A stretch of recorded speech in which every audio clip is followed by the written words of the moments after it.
Doctor, ഇപ്പം ഒരുപാട് wedding ഒക്കെ നടക്കുന്ന ഒരു സീസൺ ആണല്ലോ. അപ്പോൾ നമുക്ക് ഈ ബ്ലീച്ചിങ്ങിനെ പറ്റി കുറേ പേര് എൻക്വയറി ചെയ്യാറുണ്ട്. നമുക്ക് ആർക്കൊക്കെ ഈ ബ്ലീച്ചിങ് ചെയ്യാൻ പറ്റുന്നത്? ബേസിക്കലി ബ്ലീച്ചിങ് എന്ന് പറയുന്ന മഞ്ഞ നിറമുള്ള പല്ലുകളെ ഒന്ന് വൈറ്റൻ ചെയ്യുക എന്നുള്ളതാണ്. ഓക്കെ, അപ്പം ഹെൽത്തി ആയിട്ടുള്ള ടൂത്ത് ഉണ്ട്, പക്ഷേ മഞ്ഞ നിറമുണ്ട്. ബിക്കോസ് ഓഫ് സ്റ്റെയിൻസ് ആകാം, അല്ലെങ്കിൽ ഹാബിറ്റ്സ്, സിഗരറ്റ് സ്മോക്കിംഗ്, അങ്ങനെ.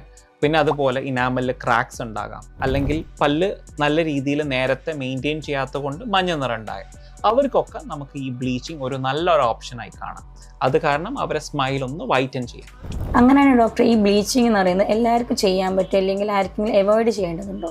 നമുക്ക് വരുന്ന പേഷ്യൻസിന് എല്ലാവർക്കും ബ്ലീച്ചിങ് ചെയ്യണം താല്പര്യമുണ്ട്. ബട്ട് എന്നിരുന്നാലും അമിതമായിട്ട് കേട് വന്നു, ഇനി അത് ഫില്ല് ചെയ്ത ആൾക്കാർക്ക്, ഇനി അങ്ങനെയല്ല ഹൈലി സെൻസിറ്റീവ് ആയിട്ടുള്ള ഇനാമലുള്ള ആൾക്കാർക്ക്, ഹൈലി സെൻസിറ്റീവ് ആയിട്ട് ഡെന്റിനുള്ള ആൾക്കാർക്ക്, അവർക്കൊക്കെ നമുക്ക് ഈ ഒരു ബ്ലീച്ചിങ് അവോയ്ഡ് ചെയ്യുന്നത് നല്ലതാണ്.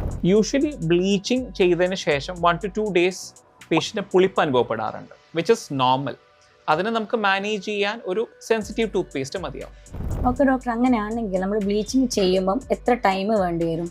അതുപോലത്തെ ഇത് ഒരിക്കൽ ചെയ്ത് കഴിഞ്ഞാൽ നമ്മൾ എത്ര കാലം ഇത് നിൽക്കും? നോർമലി സെയിം ഡേ തന്നെ ബ്ലീച്ചിങ് പോസിബിൾ ആണ്. ഇത് നോർമലി ഒരു 30 to 1 hour മാത്രമേ എടുക്കുകയുള്ളൂ.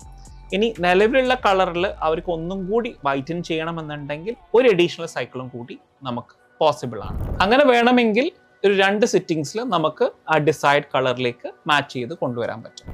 നോർമലി ബ്ലീച്ചിങ് എന്ന് പറയുന്ന 1 to 2 years വരെ ലാസ്റ്റ് ചെയ്യും. ഇനി അവർക്ക് അതിനേക്കാളും കൂടി എക്സ്റ്റെൻഡ് ചെയ്യണം എന്നുണ്ടെങ്കിൽ ഹോം ബ്ലീച്ചിങ് ഫെസിലിറ്റീസും നമ്മളെ ക്ലിനിക്കിൽ അവൈലബിൾ ആണ്.